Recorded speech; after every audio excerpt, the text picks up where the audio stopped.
अगर बीजेपी वंदे मातरम पढ़ना चाहती है तो हम नहीं रोकेंगे, पढ़े। भाई देश में बहुत से लोग हैं जो वंदे मातरम पढ़ना चाहते हैं, तो जो पढ़ना चाहते हैं पढ़ें, जो नहीं पढ़ना चाहते हैं ना पढ़ें। आप लोग पढ़ेंगे? हम नहीं पढ़ना चाहते तो नहीं पढ़ेंगे। भाई हमारा आपका क्या है? भाई देश में कुछ चीज़ें मैंडेटरी है और कुछ चीज़ें ऑप्शनल है। तो देश में जो चीज़ ऑप्शनल है उसको मैंडेटरी क्यों करते हैं? भी जिसको शौक़ है वंदे मातरम पढ़ने का वो शौक़ से पढ़े, और जिसको वंदे मातरम पढ़ने में उसको दिलचस्पी नहीं है ना पढ़े। गवर्नमेंट किसी पर कोई इम्पोज ना करे। ये जो SIR का जो पूरा प्रोसेस है, इस पूरे प्रोसेस को इत्मीनान के साथ किया जा सकता है। आसाम में NRC हुआ है तो तकरीबन 4 साल हुए, तो इस प्रोसेस को आप 6 महीने में भी कर सकते हैं। तो SIR करना कोई गलत बात नहीं है, लेकिन उसमें ये जो इमरजेंसी है और इसमें जो ट्रांसपेरेंसी की कमी है, इसमें इंक्लूजन और एक्सक्लूजन का जो सिस्टम है वो उस पर बहुत से क्वेश्चंस हैं। इसलिए अभी बिहार के SIR पर ही सुप्रीम कोर्ट में बहस हो रही है, अभी फाइनल जजमेंट आया नहीं। तो इस पर बहुत से लीगल और सोशल क्वेश्चंस बाकी हैं, और इतना दबाव है कि तकरीबन 28 BLOs अब तक सुसाइड कर चुके हैं लोगों के मेंटल। तो ये एक बिल्कुल एक जुल्म और एक फ्यूटाइल एक्सरसाइज है जो इलेक्शन कमीशन की तरफ से जारी है। इसे साफ जाहिर है कि कुछ लोगों को तो एक्सक्लूड कर रहे हैं, लेकिन कुछ लोगों को जो सरकार के पसंदीदा हैं उनको इंक्लूड भी कर रहे हैं, ताकि वो आने वाले असेंबली इलेक्शंस में इसके सहारे वो अपनी जो इक़्तिदार है उसको मजबूत करें।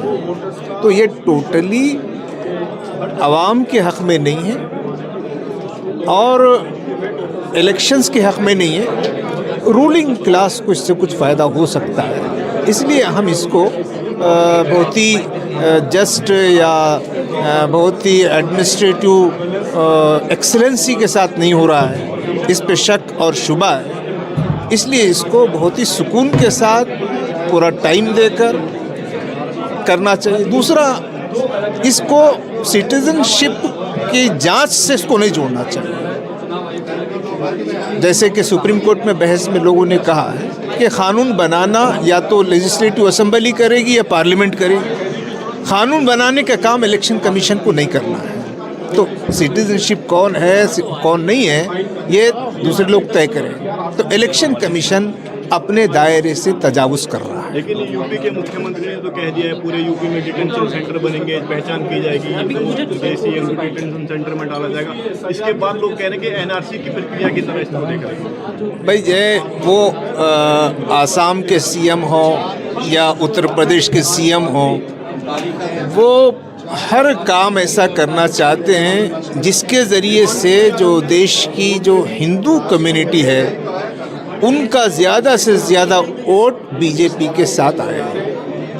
उनको कॉन्स्टिट्यूशन से, एडमिनिस्ट्रेशन से, आवाम की भलाई से, समाज को फ़ायदा पहुंचाने से, इससे ना आसाम के चीफ मिनिस्टर को ना यूपी के चीफ मिनिस्टर को कोई ताल्लुक़ है। सिंगल एजेंडा है कि आने वाले इलेक्शन में ज़्यादा से ज़्यादा हिंदुओं को बीजेपी के साथ जोड़ा जाए और हिंदुओं को बेवकूफ़ बनाया जाए कि हम मुसलमानों के साथ जुल्म और ज़्यादती कर रहे हैं, इसलिए हिंदुओं को हमारे साथ खड़ा होना चाहिए। ये बीजेपी हिंदुओं को बेवकूफ़ बना रही है। अब ये देश की जनता का, मुसलमानों का, हिंदुओं की कॉमन सेंस की बात है कि वो बीजेपी के इस बेवकूफ़ बनाने के एजेंडे में बहकावे में आ जाते हैं या फिर वो अदल व इंसाफ के साथ समझदारी का मुजाहरा करते हैं, ये देखना होगा। विपक्ष कह रहा है कि दलित, मुस्लिम और आदिवासी वोटर जो उनके नाम जानबूझकर काटे जा रहे हैं। बिल्कुल सही बात है। सिर्फ काटे नहीं जा रहे हैं बल्कि फर्जी डम्मी वोटर्स जोड़े भी जा रहे हैं। महाराष्ट्र के इलेक्शन में हुआ, हरियाणा के इलेक्शन में हुआ, अब बिहार के इलेक्शन में हुआ कि कुछ ख़ास लोगों के वोट तो काटे गए लेकिन कुछ डम्मी वोटर जो मौजूदा सरकार की मदद करने वाले उनको इसमें जोड़ा भी गया है। तो पूरा ये SIR का जो पूरा प्रोसेस है ये आने वाले असेंबली इलेक्शंस को वहाँ अपनी पार्टी की जीत को मजबूत बनाए रखने की कोशिश है। लेकिन हम समझते हैं कि बंगाल में ऐसा नहीं होने देंगे, क्योंकि वहाँ चीफ मिनिस्टर ममता बनर्जी है। तो जहाँ अपोजिशन की सरकारें हैं वहाँ इसमें कामयाब नहीं होंगे।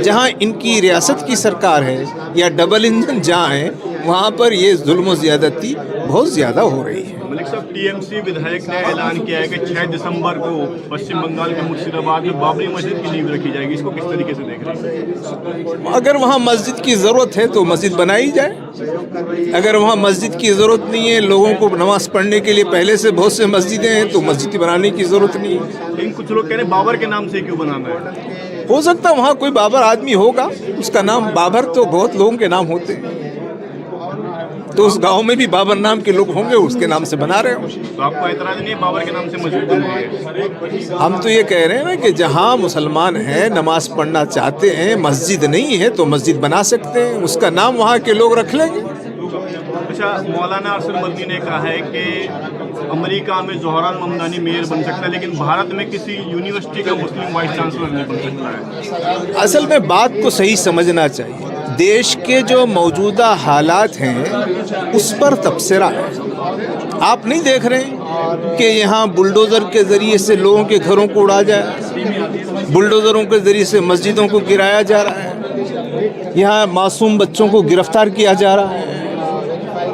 तो यहाँ देश में जो कुछ हो रहा है उस पर उन्होंने कहा है। तो देश के मौजूदा हालात ऐसी हैं कि यहाँ हम भी देख रहे हैं, दुनिया भी देख रही है कि मौजूदा जो हुकूमत है वो मुसलमानों के साथ तासुब का, इम्तियाज़ का, जानिबदारी का और जुल्म व ज़्यादती का रवैया इख्तियार की हुई है। इसमें क्या गलत बात है? जो हो रहा है वो बयान किया है।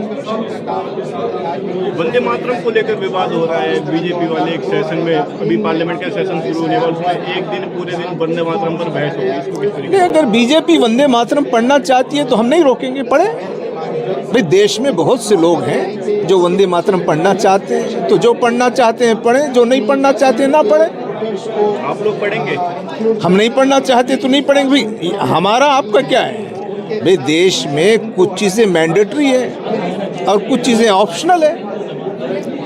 तो देश में जो चीज़ ऑप्शनल है उसको मैंडेटरी क्यों करते हैं? भाई जिसको शौक़ है वंदे मातरम पढ़ने का वो शौक़ से पढ़े, और जिसको वंदे मातरम पढ़ने में उसको दिलचस्पी नहीं है ना पढ़े। गवर्नमेंट किसी पर कोई इम्पोज ना करे।